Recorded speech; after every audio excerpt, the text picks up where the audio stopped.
Hello, Yes, sir. ask everybody to join. Ask everybody to join.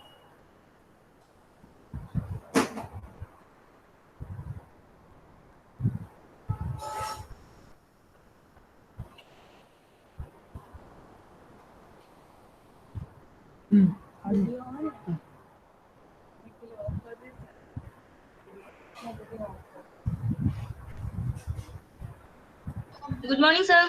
Good morning.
What we studied last time? Anybody? Deepali Singh, are you hearing me? Yes, sir. Last time क्या पढ़ा था हमने? Sir, DNA virus. DNA virus. आपने video देखा उसमें? Have Sir, you milli seen the नहीं. हैं? Sir, नहीं मिली नहीं थी. नहीं मिली? ये कैसे हो सकता है? तो बहुत पहले डाल दिया था. आपने ट्राई किया? Yes, sir, किया था. आपको साइट पता है? सर यूनिवर्सिटी के साइट पे चेक करना था. हाँ, तो आप उसमें देखिए, ये साइट पे उस पे वीडियो पड़ा हुआ है.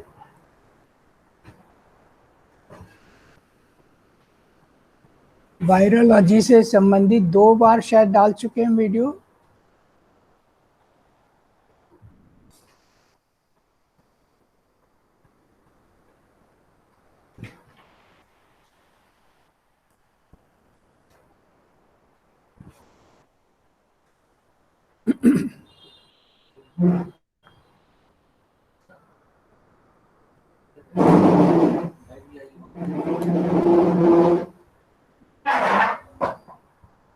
राजीव कुमार.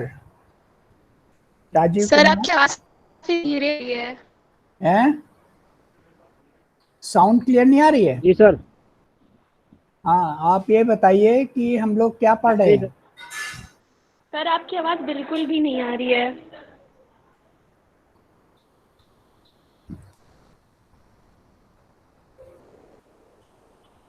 अब आ रही है? साउंड आ रही है अब?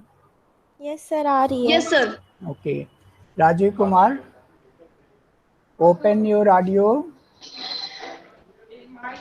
जी सर. हाँ हाँ, हम लोग लास्ट टाइम क्या पढ़ रहे थे? Sir last time last class में टाइम. ज्वाइन नहीं हो पाया था सर. अच्छा, उससे लास्ट टाइम पे? उससे लास्ट टाइम? उससे लास्ट टाइम में सर ये सब है. हाँ ये सर मैंने काफी. 2 क्लास शायद मिस किया है.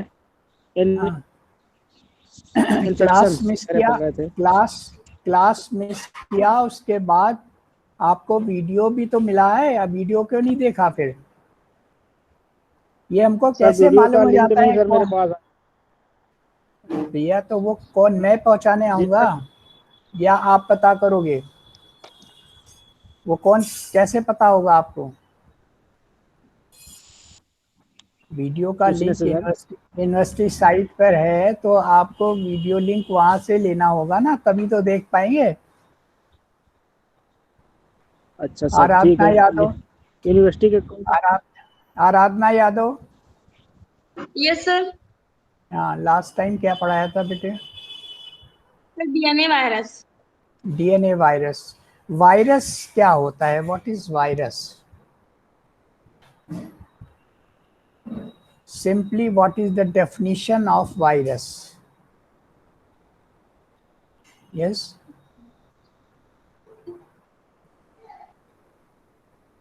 What is definition of virus?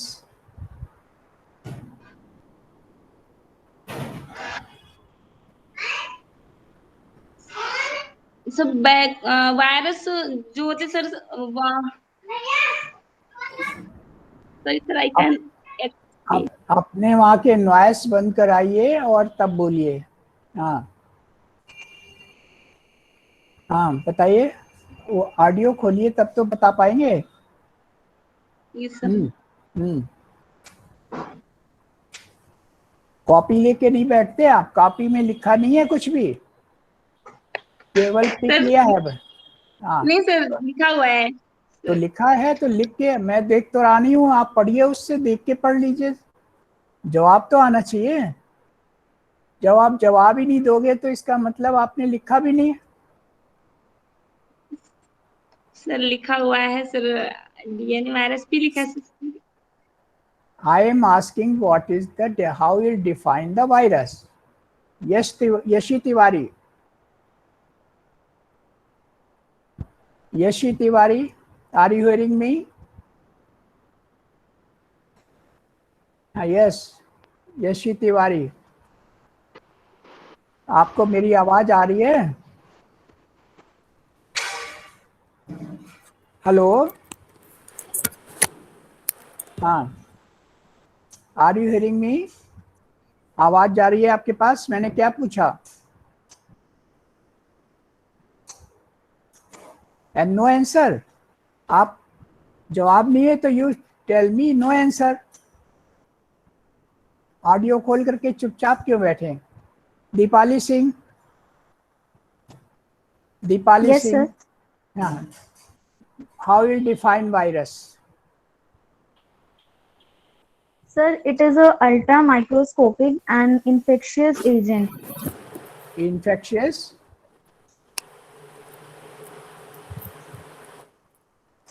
Yes, बोलिए। ऑडियो बंद क्यों कर दिया आपने?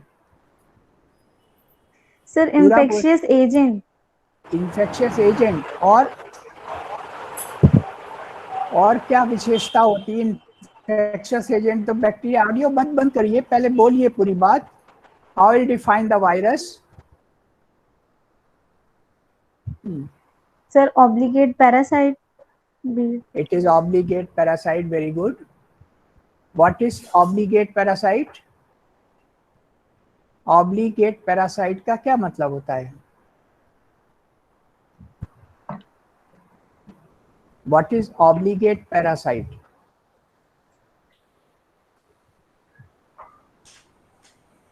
Sir, unwanted microorganism. Unwanted microorganism। ये वो वायरस बताएगा कि वो अनवांटेड है? अनवांटेड तो Sir, कहीं clear नहीं लिखा नहीं है। है aluminium. क्यों? कितनी बार से पढ़ा रहे हैं? 2-3 लेक्चर तो हो गए वायरस के ऊपर। और जब पढ़ाते हैं तो आप लोग कोई भी क्वेश्चन नहीं करते, जब पूछते हैं सब समझ में आ गया every line. Yes, Kanchan Gupta. Good morning, sir. Good morning. How you define virus? Virus की डेफिनेशन क्या होगी? Yes, sir. हाँ, वायरस की definition. How you define the virus?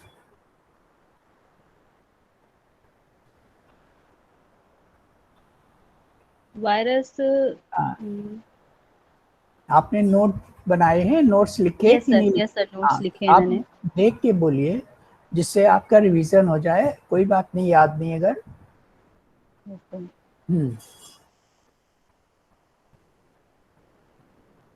Virus cell containing only genetic material. Only genetic material, यानी कुछ word था इसका, it contains only genome, Genome. it contains only genome. And what is genome? Either Ideal. RNA और DNA। either Ideal RNA DNA or DNA. or RNA, and it is, और क्या खासियत है इसकी बात की, और क्या खासियत है इसकी? It spread only living cells. It spread only in the living cells, ये बात तो सही है, मगर इसको कहते क्या है? स्प्रेड तो ये कहीं भी करेगा, स्प्रेड तो जमीन में गिरेगा वहां भी स्प्रेड करेगा, मगर it cannot remain alive for more period until it gets a alive cell, चाहे वो प्लांट सेल हो, चाहे वो एनिमल सेल हो, चाहे फंगस की सेल हो, चाहे बैक्टीरिया हो, Bacteriophage में। किसी पर जा कर के ही ये अपनी लाइफ बढ़ा सकता है, मल्टीप्लाई कर सकता है। ये सबसे बड़ी इसके साथ प्रॉब्लम है। अगर वायरस बाहर नॉन लिविंग चीज़ों पे बराबर अलाइव रहते तो ऐसी हैवाक पोजीशन होती जो कंट्रोल नहीं हो सकती थी, कभी भी कंट्रोल नहीं हो सकती थी।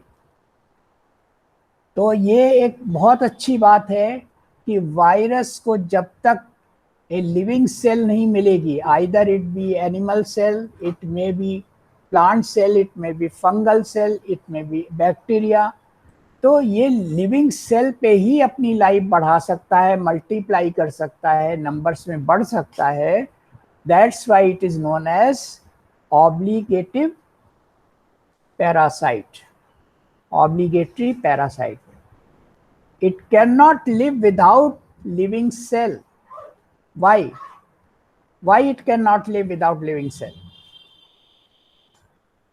Now the second question arises, हमने सब ये आपको समझाया है पूरी तरह, ये बिना लिविंग सेल के क्यों नहीं रह सकता? Sir, because it does Living not cell contain में cytoplasm and necessary material required for Not- its division, growth. not only cytoplasm, it does not includes all the cell inclusions. Cell inclusions में बहुत सारी Golgi bodies, mitochondria, ribosomes, ये सारी चीजें होती हैं जो नेसेसरी हैं for the growth of the cell. और ग्रोथ होगी सेल की, सेल में ग्रोथ होगी, डीएनए जहां डुप्लीकेट होगा it will divide into 2 daughter cells. तो ये ग्रोथ तभी हो सकती है जब सेल के अंदर अदर इंक्लूजन्स हों, अगर वो नहीं है तो आप अपना डिवीजन, मल्टीप्लिकेशन, ग्रोथ कैसे कर सकते हो? वायरस में केवल जीनोम है, केवल जीनोम दे दिया गया, डीएनए और आरएनए। अब ये जब डीएनए आरएनए डुप्लीकेट नहीं जब तक होगा तब तक ये ग्रो कैसे करेगा? डुप्लीकेट माने ग्रो करना, और उसके बाद डिवाइड हो, 2 से 4 बने, 4 से 8 बने, 8 से 16 बने, तो ये डिवीजन कैसे हो सकता है जब तक प्रोटीन की सिंथेसिस ना हो? चाहे डीएनए का है, डीएनए सिंथेसिस हो जाए डबल, आरएनए वाला वायरस है तो आरएनए डबल हो जाएगा, तभी वो डिवाइड होगा। तो इसके लिए इसको लिविंग सेल का सहारा चाहिए। वो लिविंग सेल कोई भी हो सकती है, एनिमल सेल हो सकती है, दैट में B plant cell, that may be bacteria, that may be a fungus। अगर ये एक पर्सन जो वायरस से, डिजीज से ग्रसित है, जैसे अभी कोरोना है, ये ग्रसित है, उसने कफिंग करी, तो उसके कफ से जो स्पोर्स निकलेंगे 2 मीटर तक, 3 मीटर तक पास में जाएंगे। अब पास में कोई पर्सन खड़ा है तो वो उससे इन्फेक्ट हो जाएगा। अगर वहां पर कोई पर्सन नहीं है तो वहां का जो मटेरियल पड़ा है, ग्राउंड है, या कोई मटेरियल रखा हुआ है, या कोई ऑब्जेक्ट रखा हुआ है, वो स्पोर्स जिसमें वायरस है वो उस पर पड़ेंगे जा करके, और वहां पर वो 1-2 घंटे अलाइव रहेगा, टॉलरेट करेगा, हीट वगैरह टॉलरेट करेगा, और 1-2 घंटे तक जीवित रहेगा। अगर उस पीरियड में इसको कोई पर्सन टच कर लेगा वहाँ पे उस मेटल को, उस चीज आर्टिकल को, तो वो उसमें ट्रांसफर हो जाएगा। अदरवाइज 2-3 घंटे बाद ये वहीं पर डेड हो जाते हैं। तो वायरस की ग्रोथ और मल्टीप्लिकेशन के लिए लिविंग सेल बहुत इंपॉर्टेंट है। अगर लिविंग सेल नहीं होगी तो it can not grow, it can not multiply. अगर ये इनमें पावर दे दी गई होती, गॉड से गिफ्ट मिल गई होती कि ये बिना लिविंग सेल के भी रह सकते हैं, तो आप समझिए आपका रहना फिर दूभर हो जाता। हम सब लोग नहीं रह सकते थे, क्योंकि वायरस बराबर अलाइव रहते। ये तो एक बहुत अच्छी बात है कि they can not live for more than 2-3 hours outside the living cell, और वो लिविंग सेल नहीं पाएंगे तो वहां पर डिस्ट्रॉय हो जाएंगे वो वायरस। इसीलिए जब आप कोई ऑब्जेक्ट लेते हैं, मार्केट से लेते हैं, कोई सामान लेते हैं, तो आपसे कहा जाता है उसको थोड़ी देर के लिए आप उसको डोंट टच, रख दीजिए उसको। तो हो सकता है अगर उसमें वायरस लगा होगा तो that will be destroyed because that has not entered into the living cell. This is very important point, very important characteristic of the virus. Then I have already talked to you about the types of virus. Okay, so now I am sharing the screen. You will see the screen.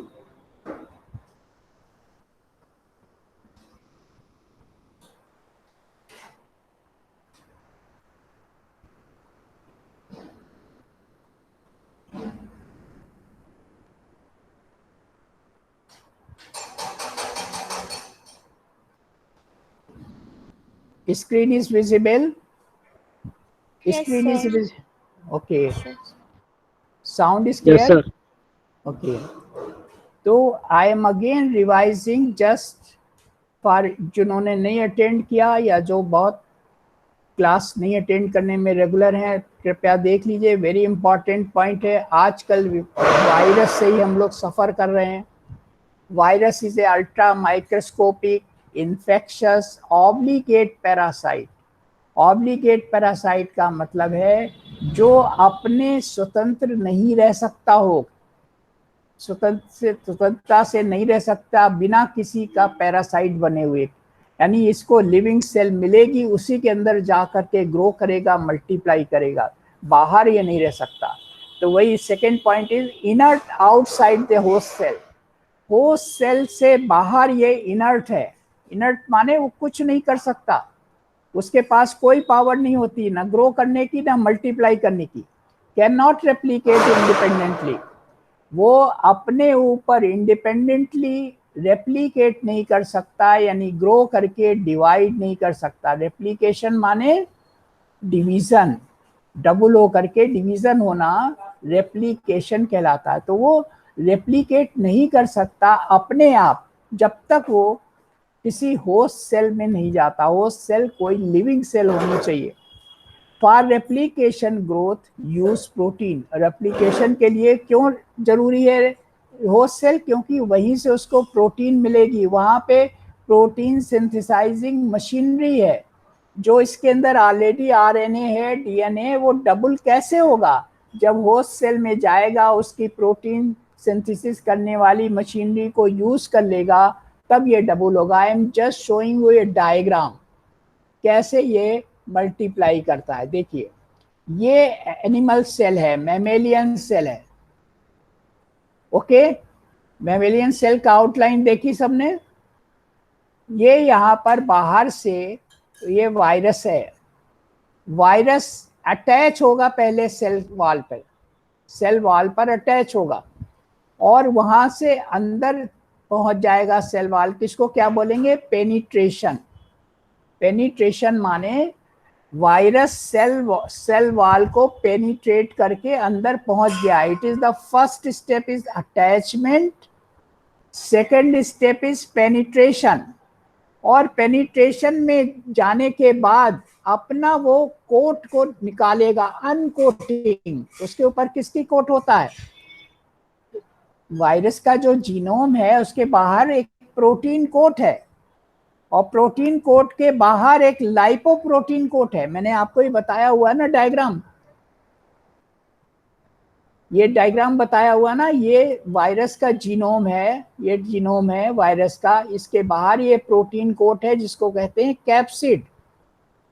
It is capsid protein coat, और इसके बाहर एक दूसरा coating है lipoprotein का, इसको कहते हैं इन्वेलप। इन्वेलप है पूरा, यानी इस कोटिंग अपने जीनोम को बचाने के लिए इसके पास डबल कोटिंग है। एक पहली प्रोटीन कोट है, बाहर लाइपोप्रोटीन की कोट है, और उसमें भी बाहर क्या है, ये स्पाइक्स लगे हुए हैं। आप देखते हो ना कोरोना का कई डायग्राम बना, उसमें स्पाइक्स लगे हुए हैं ना बाहर के कोट में। तो इस तरह से इस जीनोम को प्रिवेंट करने के लिए, जैसे आप अपने को प्रिवेंट करने के लिए अपने घर में क्या बनाते हो, पहले आप जिसमें रहते हो वो कमरा, वो ये इसमें रहता है, ये कमरा है इसका कैप्सिड, और उसके बाहर मकान की बाउंड्री। तो ये बाहर इसकी बाउंड्री है, इन्वेलप है, इसको बाउंड्री मीन्स इन्वेलप। तो डबल कोट इस तरह से किस लिए है कि इस जीनोम की रक्षा हो सके, जैसे हम अपनी रक्षा करते हैं घर में, पहले कमरा बाहर बाउंड्री।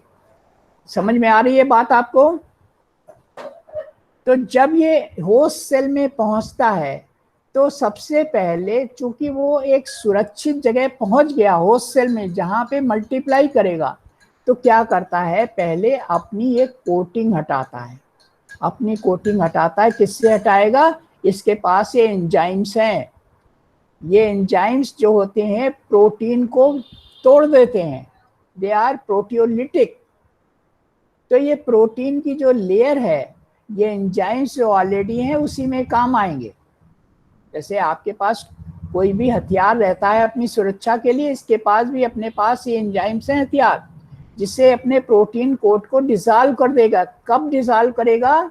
जब ये होस्ट सेल में पहुंचेगा। वही बात मैं बता रहा हूँ यहाँ पर, पहले वो अटैच हुआ सेल वॉल से, फिर पेनिट्रेट किया, और वहाँ जा कर के जब पहुँच गया है अच्छे एटमॉस्फेयर में, जहाँ उसको पता है कि हमें यहाँ सब चीज़ें मिल जाएंगी प्रोटीन सिंथेसिस के लिए, तो अपनी बाहर की कोटिंग उसने हटा दी। और ये क्या हुआ, ये आपको नीचे क्या दिख रहा है, ये जीनोम बाहर निकल आया। किसमें निकला?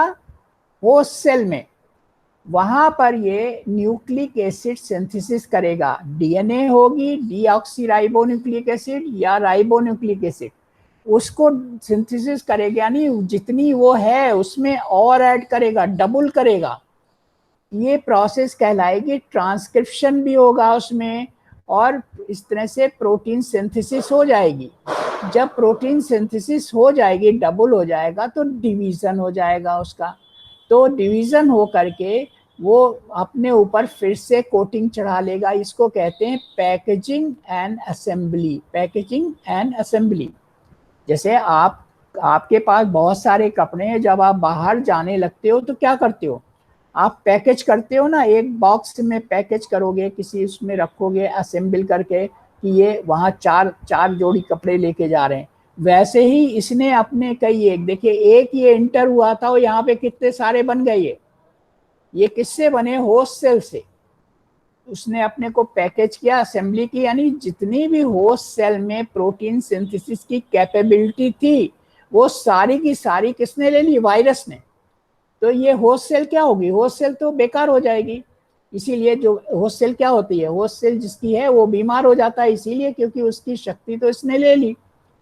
तो ये पैकेजिंग असेंबली करके इस सेल वॉल को तोड़ करके बाहर निकल जाएगा, वायरस रिलीज। तो वायरस कैसे मल्टीप्लाई करते हैं आप देखिए, there are 7 steps have been shown here.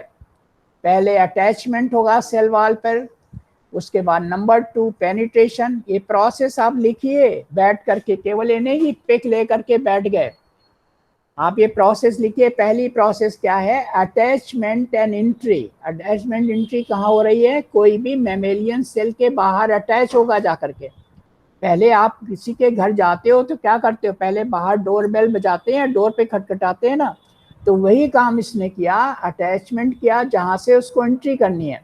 उसके बाद जब वो गेस्ट अंदर आ गया, दरवाजा खुला, तो क्या हुआ, घर के अंदर आ गया, पेनिट्रेशन हो गया। Number 2 penetration.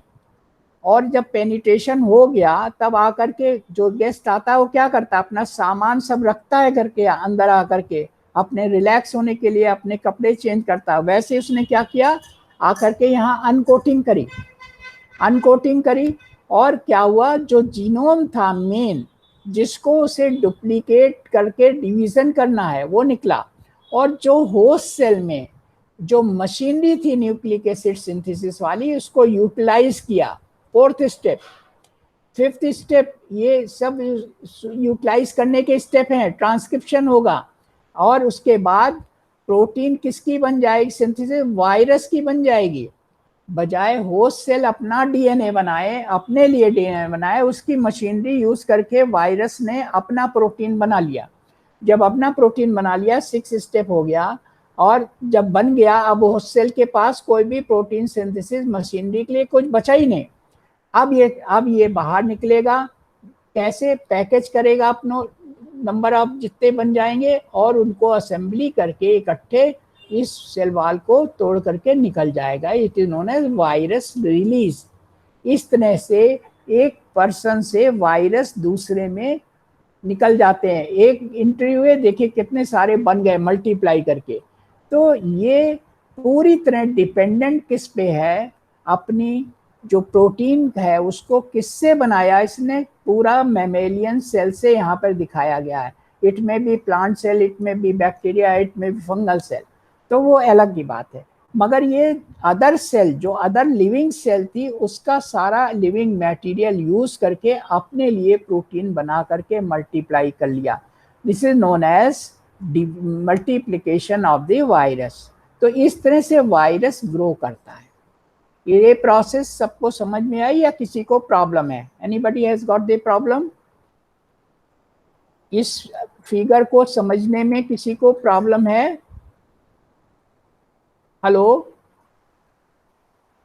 एनीबडी नहीं, has sir. Got the problem है? ये प्रॉब्लम समझ में आई? Have you written the steps? Rajiv Kumar आप बोले थे, समझ में आया आपको? राजीव जी कुमार सर। समझ में आया आपको? जी सर। जी तो जी सर, हाँ समझ में आ गया। आ गया। आपने 7 स्टेप्स लिखे, ये कैसे मल्टीप्लाई किया? Have you written? आपने ये स्टेप्स लिखे? जी सर, 8 हो रहे हैं सर। हाँ, तो बताइए क्या क्या है। जी सर, 8 हो रहे हैं, 8 स्टेप। हाँ हाँ, बताइए आप 8 पहले बताइए। सर अटैचमेंट एंड, जी पहले attachment, attachment and entry yes and entry. Yes. Second है दूसरा पेनिट्रेशन। पेनिट्रेशन, यानी थर्ड है पेनिट्रेशन। अनकोटिंग। एक मिनट, पेनिट्रेशन जी हाँ मीन्स सर। जी सर। जो लिविंग सेल के अंदर पहुंच जाना, ओके। और थर्ड क्या स्टेप है? जी सर। जी sir. Third step, uncoating. Third step uncoating, यानी Uncoating. अनकोटिंग मीन्स अपना कोट, जो अपनी कवरिंग थी उसको हटाया उसने, ओके। एंड देन नंबर 4, जी जी सर। नंबर 4 क्या है? फिर है nucleic nucleic acid synthesis. Synthesis. Synthesis माने बनाना। न्यूक्लिक एसिड सिंथेसिस मशीनरी जो वहां पर है मौजूद, किसकी मशीनरी? जो होस्ट सेल है उसकी, उसको इसने यूटिलाइज किया। उसमें उसको प्रोसेस क्या कहते हैं? ट्रांसक्रिप्शन। उस प्रोसेस को क्या बोलते हैं? ट्रांसक्रिप्शन। ये सेल डिवीजन में पढ़ा होगा आपने इंटरमीडिएट में। तो उस प्रोसेस को क्या कहते हैं? ट्रांसक्रिप्शन। वो प्रोसेस इसने पूरी करी। तो वो जब प्रोसेस पूरी करेगा तो क्या होगा? जो इसके अंदर जीनोम था, आया तो एक था, वो डबल हो गया, डबल से क्वाड्रुपल हो गया, इस तरह बढ़ता गया और वो डिवाइड होता गया। जब वो 4 6 4 के 8 हो गए, 8 के 16 हो गए, इस तरह डिवीजन होता गया, क्योंकि जीनोम बढ़ रहा है ना, जीनोम जब रिप्लिकेट करेगा तो उसके बाद डिवाइड करेगा, उसके बाद जब डिवाइड किया तो उतने वायरस बन गए। अब वायरस जितने बन गए ये सारी प्रोसेस से, उसके बाद क्या करेगा वो, अब तो होस्ट सेल के पास कोई मशीनरी रही नहीं, उसने सारा यूटिलाइज कर लिया। फिर क्या किया उसने, लास्ट में क्या किया, जब सेल वॉल से बाहर निकलना है, जब आप घर से बाहर निकलोगे कहीं भी टूर पे जाने के लिए, तो क्या करते हो आप, पैकेज अपना बनाते हो, लगेज बनाते हो पूरा, उसमें 4-6 दिन के कपड़े रखते हो। तो आपने पैकेजिंग करी कि नहीं करी, वैसे ही वायरस जब बाहर निकलेगा तो आपने को पैकेज किया, यानी एंट्री तो एक ने की थी, वहां पे बन गए 15-16 बन गए। तो इस तरह से 16 वायरस कहाँ से बने, लिविंग सेल के अंदर मल्टीप्लाई करते करते, और वो सेल वॉल को तोड़ करके बाहर रिलीज हो गए। ये पूरी लाइफ साइकिल है एक तरह से। ये इस तरह से एक वायरस ऑब्लिगेटिव पैरासाइट है, क्योंकि इसने अपने आप कुछ नहीं किया, सब कुछ किया, जो होस्ट सेल थी उसका सारा सामान लेकर के यूज कर लिया। आई बात समझे? तो ये क्या हो गया, ऑब्लिगेट पैरासाइट। इसीलिए ये कभी भी नॉन लिविंग आर्टिकल पर बहुत देर जिंदा नहीं रह सकते, अलाइव नहीं रहते। और ये बहुत अच्छी बात है, अगर ये नॉन लिविंग चीज पर भी बहुत दिनों तक जिंदा रहते तो आप समझिए हम लोगों का रहना दूभर हो जाता, क्योंकि हर समय हम लोग के अंदर वायरस ही वायरस होते। तो ये बहुत अच्छी बात है कि अगर आप इनको अपने शरीर में एंट्री नहीं होने दो, दैट्स वाई अभी जो आपको डिस्टेंस मेंटेन करने को, मास्क लगाने को जो कहा जा रहा है, और जो आर्टिकल्स बाहर से लाइए उसको बहुत देर तुरंत मत छुइए, मत टच करिए, इसीलिए कहा जा रहा है कि ये किसी भी तरह वायरस आपके अंदर इंटर ना कर पाए। ओके, ये बात समझ में आ गई? जी sir. Is it clear? Is it clear to everybody? Anybody has doubt? Anybody has doubt? Anybody has doubt in this? ये डायग्राम में किसी को डाउट है? मैमिलियन सेल का मतलब क्या होता है? किसका? मैमिलियन सेल है? फिर से बोलिए, क्या बोले? Mammalian cell. आप ही बताओ क्या होता है मैमेलियन सेल? आप किस ग्रुप को बिलोंग करते हो? आप किस ग्रुप को बिलोंग करते हो बताइए? ग्रुप। हाँ, बी होगा। ग्रुप मतलब? हाँ, ये होगा बी होगा। अरे मैं पूछ रहा हूँ, आप हमारा क्लासिफिकेशन के हिसाब से बायोलॉजी में किस में आते हैं हम लोग? जूलॉजी बायोलॉजी में हम किस ग्रुप में आते हैं, किस क्लास में आते हैं बताइए?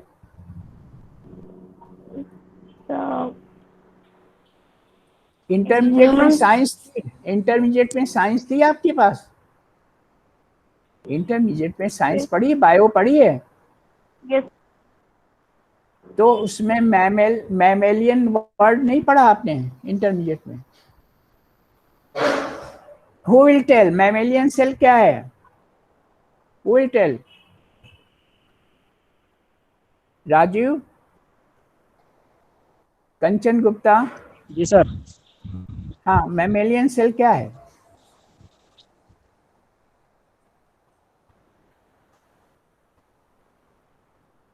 नो आंसर, किसी को नहीं मालूम? क्लास में किसी को मालूम है मैमेलियन सेल क्या है? सर मैमल्स में पाया जाने वाला cell is mammalian cell. Animal cell होती है, एनिमल सेल होती है। एनिमल। अच्छा, एनिमल किस ग्रुप में आते हैं? एनिमल किस में आते हैं? मैमल्स में आते हैं सर।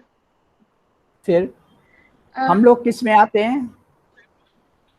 मैमल्स में आते हैं। डॉग किस में आता है? मैमल्स में आते हैं sir. Mammals they are quadruped, we are biped. हम लोग 2 पैर से चलते हैं, वो चारों हाथ पैर से चलते हैं, है ना? तो ये इवोल्यूशन से हम लोग बाइपेड हो गए।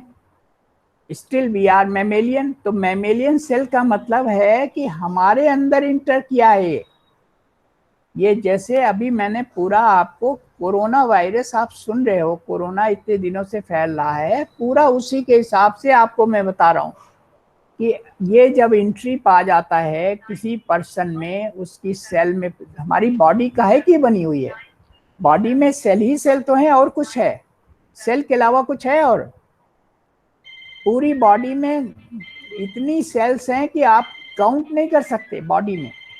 तो उसमें हमारी सेल में किसी भी सेल में एंट्री कर गई, वो स्किन की सेल में या लंग की सेल में या ट्रैकिया की सेल में, कहीं भी एंट्री कर गई, वहां पे जाकर के ये काम करेगी। क्लियर हुआ कंसेप्ट? कंसेप्ट इज क्लियर और not? Any doubt in this? Virus कैसे मल्टीप्लाई करता है ये भी आपने देख लिया, हम इस डायग्राम से भी बता रहे हैं आपको। वायरस ये जो सेल, नॉर्मल सेल जो भी आपको दिखाई दी, अगर एक सेल आप कागज में बना लीजिए, जैसे इस सेल है, इस सेल में सब कुछ है, ये मैमेलियन सेल है, होस्ट सेल। होस्ट सेल कुछ भी हो सकती है, मैमेलियन यानी एनिमल सेल हो सकती है, इट में बी प्लांट सेल, इट में बी फंगस, इट में बी बैक्टीरिया, सब में जा सकते हैं ये। तो जब ये आएंगे, ये वायरस है, जब ये आएगा तो यहाँ पर क्या करेगा, फ्यूज करेगा, इसकी सेल वॉल से जुड़ेगा आकर के। जुड़ने के बाद ये क्या करेगा, पेनिट्रेशन। पेनिट्रेशन के बाद क्या स्टेप है, अनकोटिंग। अनकोटिंग में अर्ली प्रोटीन सिंथेसिस करेगा, न्यूक्लिक एसिड सिंथेसिस करेगा, लेट प्रोटीन सिंथेसिस करेगा। यानी प्रोटीन बनती है, लेट प्रोटीन माने पूरी जो उसको बनानी थी वो बन गई। जैसे आपके घर में किचन में चावल रखे हुए हैं, चावल एक डिब्बे में रखे हुए हैं, उसके बाद आप धोगे, उसके बाद आप उसको गैस पे चढ़ाओगे, उसके बाद जब पकेगा तब खाओगे ना। तो ये स्टेप चावल बनने की है ना स्टेप, वैसे ही इसने प्रोटीन क्या 1 मिनट में ऐसे ही बन जाती है। अनकोटिंग करी, पहले अर्ली प्रोटीन सिंथेसिस हुई, फिर न्यूक्लिक एसिड सिंथेसिस हुई, फिर लेट प्रोटीन सिंथेसिस, यानी आप कंप्लीट बन गई। जब कंप्लीट बन गई प्रोटीन, तो वो जब डबल ट्रिपल हो गई तो डिवाइड हो गई। जब डिवाइड एक एंट्री की थी, उसके बन गए 8। अब वो 8 जब उनको बाहर निकलना है तो एक एक करके नहीं निकलेंगे, वो अपने ऊपर एक कोट चढ़ा लेंगे। पैकेज कर लिया उन्होंने, और जब पैकेज करें इकट्ठे, उन्होंने आकर के सेल वॉल पे धक्का मारा और रिलीज, अपने को रिलीज करा लिया। बाहर निकले, एंट्री हुए थे 1 और बाहर निकले 8 या 16 डिवाइड होकर के। तो वायरस मल्टीप्लाई कर गया कि नहीं कर गया? वायरस का मल्टीप्लिकेशन किस में हुआ? होस्ट की सेल में। Is this point clear? Host की सेल में। तो इस तरह से ये वायरस मल्टीप्लाई कर जाते हैं।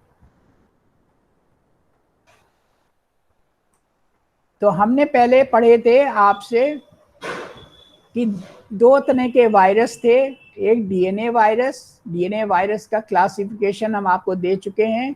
Today I will finish the RNA viruses. RNA virus के 7 ग्रुप्स हैं। 1 is the picorna virus and hepatovirus. Picorna virus का एग्जाम्पल है पोलियो वायरस। पोलियो नाम तो आपको पता है ना। पोलियो वायरस जो है अटैक करता है नर्व्स पे, इट नर्व्स को पैरालाइज कर देता है, नर्व के सेंसेशन को पैरालाइज कर देता है। न्यूरोमस्कुलर जंक्शन पे मसिल को जब सेंसेशन नहीं पहुंचेगा तो मसिल बेकार हो जाती हैं, दे डोंट वर्क। तो picorna virus example is polio. Hepato virus example is hepatitis A, ये लीवर को खराब करता है। Then second group is orthomyxovirus. Second group is orthomyxovirus. इसमें एग्जाम्पल है इन्फ्लुएंजा वायरस, बहुत कॉमन है। जहाँ कोल्ड होती है सबको खांसी जुकाम आ जाता है। जो जुकाम होता है जिसको कहते हैं, ये सब क्या है, इन्फ्लुएंजा भी बोलते हैं उसको। इसीलिए ये सब किससे होता है, influenza virus. Influenza A, influenza B, influenza C. कभी कभी ये साधारण होता रहता है, खांसी आई, नाक बहना शुरू हुआ, फीवर आया, ये सब क्या है? इन्फ्लुएंजा है, कोल्ड की वजह से। तो आर्थोमिक्सोवायरस का example is influenza virus. Then paramyxovirus, paramyxovirus group में मम्स और मीजल्स। मम्स देखा है, जो चीख पर आपको एक तरफ सूजन, पैरोटिड ग्लैंड में सूजन आ जाती है, मुंह फूल जाता है, आप मुंह खोल नहीं पाते, खाना नहीं खा पाते, इतना पेन होता है। Everybody has got the experience of mumps. तो वो मम्स वायरस जो होता है वो आरएनए वायरस है। Then rhabdo virus, rhabdo virus का एग्जाम्पल है रेबीज। जो आप रेबीज जो है ज़्यादातर डॉग्स, कैट, इस तरह के लोगों को ज़्यादा इन्फेक्ट करती है। और जब डॉग या कैट या किसी ऐसे जो इन्फेक्टेड है, इसने आपको काट लिया तो आप में इन्फेक्शन पहुंच जाता है रेबीज का। रेबीज में हाइड्रोफोबिया होती है। हाइड्रोफोबिया माने पानी देखने से ही डर लगता है। क्यों डर लगता है? क्योंकि आपकी जो पानी पीने की क्षमता नहीं रह जाती है, बिल्कुल ऑब्स्ट्रक्शन होने लगता है। जो आपके गले में ऑब्स्ट्रक्शन हो जाएगा, आप पानी पी नहीं सकते। हाइड्रोफोबिया, फोबिया माने डर, पानी देख के डर लगता है, पानी पी नहीं सकते, सब ऑब्स्ट्रक्शन होने शुरू हो जाता है। रेबीज, जो आप एंटी रेबीज वायरस ARV लगवाते हो ना, कभी डॉग बाइट हो जाए या कैट बाइट हो जाए, ऐसे में कोई मंकी बाइट हो जाए, ज़्यादातर इन लोगों को होता है ये रेबीज। तो अगर आपको काट लिया तो आप तुरंत इंजेक्शन लगाते हैं एंटी रेबीज के। तो ये रेबीज RNA वायरस है। देन आर्बो वायरस ग्रुप है, जिसमें चिकनगुनिया, डेंगू, येलो फीवर, ये अभी थोड़े दिन पहले ये इन्फेक्शन आया था बहुत, चिकनगुनिया, डेंगू, येलो फीवर, जिसमें ज्वाइंट पेन, फीवर और अनेबल टू वॉक, ये सब शुरू हो जाता है। Chikungunya, dengue. और then rota virus, rota virus gastroenteritis example है। बच्चों में गैस्ट्रोएंटराइटिस हो जाती है, यानी डायरिया वगैरह बना रहता है। देन रिट्रोवायरस HIV, जिससे ह्यूमन इम्यूनोडेफिशिएंसी सिंड्रोम वाला होता है वायरस, जिससे एड्स होती है, ये कहलाता है रिट्रोवायरस। रिट्रो माने जो उल्टा वायरस, रिट्रो माने उल्टा। आपकी जैसे बाइक है, उसमें पीछे सीट होती है, इसको कहते हैं रिट्रो सीट। तो रिट्रो वायरस भी इसलिए इसका नाम पड़ा है कि हमेशा जीनोम में RNA से DNA बनता है, और ये इसमें क्या होता है, उल्टा DNA से RNA बनेगा, that is retrovirus.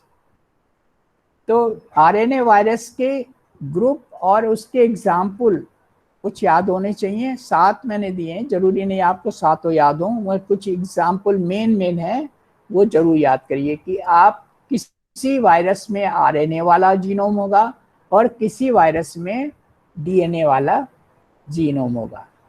RNA DNA का मतलब समझते हैं? What is RNA, what is DNA?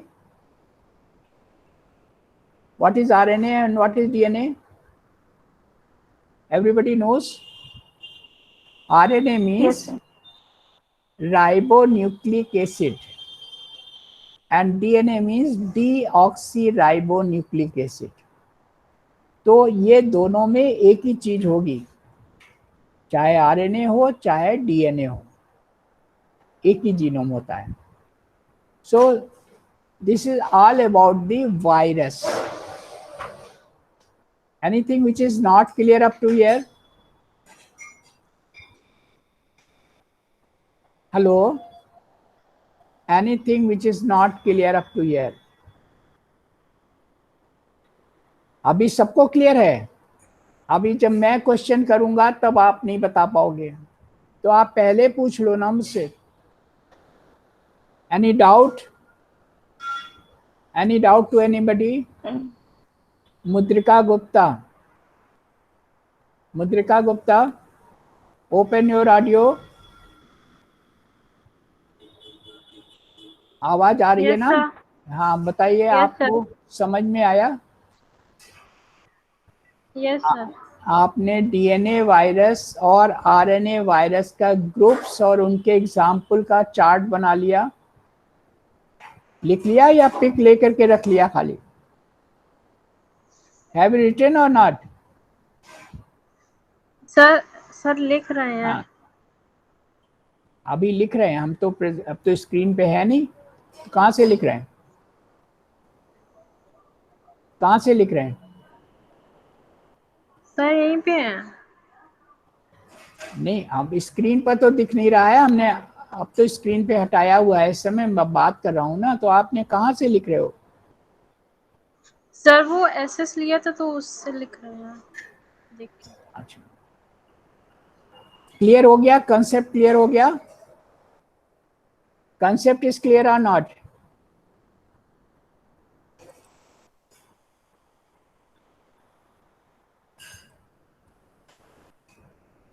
Now last slide I will show you, that is very important slide.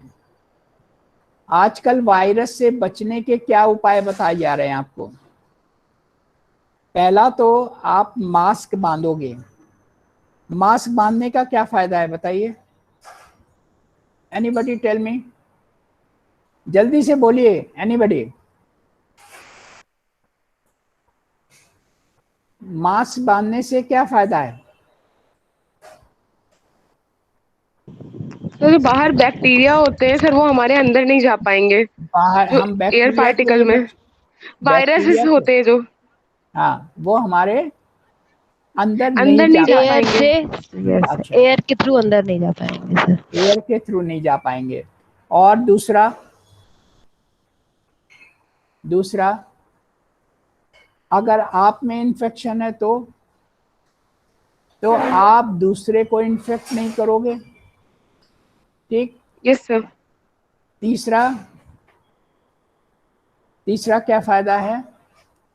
जब आपके फेस पर मास्क लगा दिया गया, ओरल कैविटी और नेजल कैविटी बंद करनी है, तो आपसे क्या एक्सपेक्ट किया जाता है कि जो चीज आपके हाथ खुले हुए हैं, बाहर आप चीजों को टच कर रहे हैं, वो हाथ आपके फेस पर नहीं जाना चाहिए। फेस पर नेजल एपर्चर या ओरल कैविटी को नहीं छूना चाहिए। समझ रहे हैं बात को? यानी आपके हाथ टच नहीं होने चाहिए जिस समय आपने मास्क लगाया हुआ है। और आजकल मास्क, डबल मास्क लगाने को कहा जा रहा है, क्योंकि जो वायरस है दे आर इन नैनोमीटर्स, वो इतने स्मॉल हैं, they are not visible even by light microscope. तो वो इतने छोटे हैं कि आप किसी भी कपड़े में जितने होल होते हैं उससे भी वो पहुंच सकते हैं। तो जब आप डबल लगाओगे तो जो होल होते हैं उनका डिफरेंस हो जाएगा। एक 95 वाला होना चाहिए जिसमें वायरस की एंट्री मुश्किल होती है, और एक कपड़े का होना चाहिए या सर्जिकल होना चाहिए। ये बात समझ में आ गई सबको? डबल मास्किंग और जी सर। सैनिटाइजिंग, हाथों को सैनिटाइज करते हुए कि आप कहीं कुछ टच कर रहे हैं तो आप सैनिटाइज कर लो। अगर हाथ में वायरस लग गया है तो सैनिटाइज हो जाएगी सैनिटाइजर से। And number 3 very important, social distancing. Social distancing को जिसको आप बहुत अच्छी तरह नहीं समझ सकते, ये स्टैटिक्स दी गई है, बहुत जो स्टैटिशियन है उन्होंने, ये देखिए नंबर 1 पहला बताया, ये पहली लाइन देखिए केवल, नॉर्मल बिहेवियर। एक पर्सन कितने लोगों को इन्फेक्ट कर सकता है?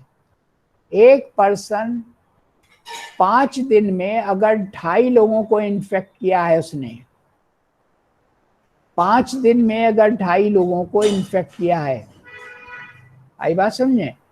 तो 30 दिन में 406 लोगों को इन्फेक्ट करेगा। समझ रहे हैं आप बात को? ये स्टैटिस्टिक्स कैसे आती है? एक पर्सन ने 2.5 लोगों को 5 दिन में इन्फेक्ट किया, तो 30 दिन में 406 लोग कैसे इन्फेक्ट हो जाएंगे? क्यों? Any idea to anybody? Sir यहाँ पे सीरीज वर्क करेगी, हैं? एक से हमने हाँ। सर यहाँ पे सीरीज वर्क करेगी, हाँ। हमने एक से दूसरे को हाँ, दिया है, फिर अब हम 2 लोग हाँ, मिलकर के आगे हाँ, वो आगे बढ़ाते जाएंगे। जब वो आगे बढ़ाएंगे तो वो जो है 30 दिन में 406 लोग इन्फेक्ट हो जाएंगे। अब ये अगर आप कांटेक्ट कम हो जाए, अगर आप ज़्यादा बाहर नहीं निकल रहे हैं, 50% लेस हो गया कांटेक्ट, तो 50% लेस में यानी 2.5 पीपल के बजाय आपने कितनों को इन्फेक्ट किया? 1.25 पीपल में। उसके हिसाब से सबने ही वो फार्मूला अप्लाई किया तो केवल 15 लोग इन्फेक्ट होंगे 30 दिन में। और अगर आप कांटेक्ट और कम कर दोगे, इसीलिए लॉकडाउन क्यों लगाया जा रहा है कि कांटेक्ट लोगों के कम हो। एक पर्सन अगर 75% लेस कांटेक्ट करेगा तो कितने लोगों से मिलेगा, कितनों को इन्फेक्ट करेगा? 0.625 पीपल को। तो इसने 30 दिन में केवल 2.5 पीपल इन्फेक्ट होंगे। तो आप ये देख रहे हो सोशल डिस्टेंसिंग का इम्पोर्टेंस कितनी बड़ी है, जिसको लोग समझ नहीं पाते हैं कि हाँ सोशल डिस्टेंसिंग करनी जरूरी है। ये डायग्राम आपने बना लिया क्योंकि ये स्टैटिस्टिशियन ने बनाया है जो सारी कंडीशंस देख करके बनाते हैं। स्टैटिस्टिक्स के हिसाब से फिगर्स है, they are not wrong figures. तो अगर आप अपने कॉन्टैक्ट 75% लेस के अगर आप 100% लेस कर दोगे तो क्या होगा? आप इन्फेक्शन स्प्रेड नहीं करोगे। लॉकडाउन का यही प्रिंसिपल है। और जो ये कहा जा रहा है कि किसी ऑफिस में कम लोग, आधे लोग आए, 50% लोग आए, ये सारा प्रिंसिपल इसी पे वर्क कर रहा है। So it is vital importance of social distancing. Okay? Any doubt to anybody? Any doubt to anybody in subject? Hello?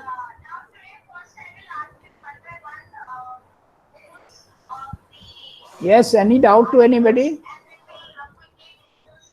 sir. नहीं सर। हाँ। No sir. Yes sir, doubt है या नहीं है? सो अभी इसका वीडियो भी मैं शाम तक डाल दूंगा, सब पूरा वीडियो से रिवीजन कर लीजिएगा। It is very important to understand about the virology. So next time we will start the new chapter. Okay, attendance भेज दीजिएगा ग्रुप में।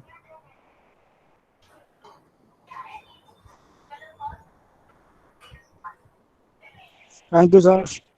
Okay, thank you sir. Thank you, sir.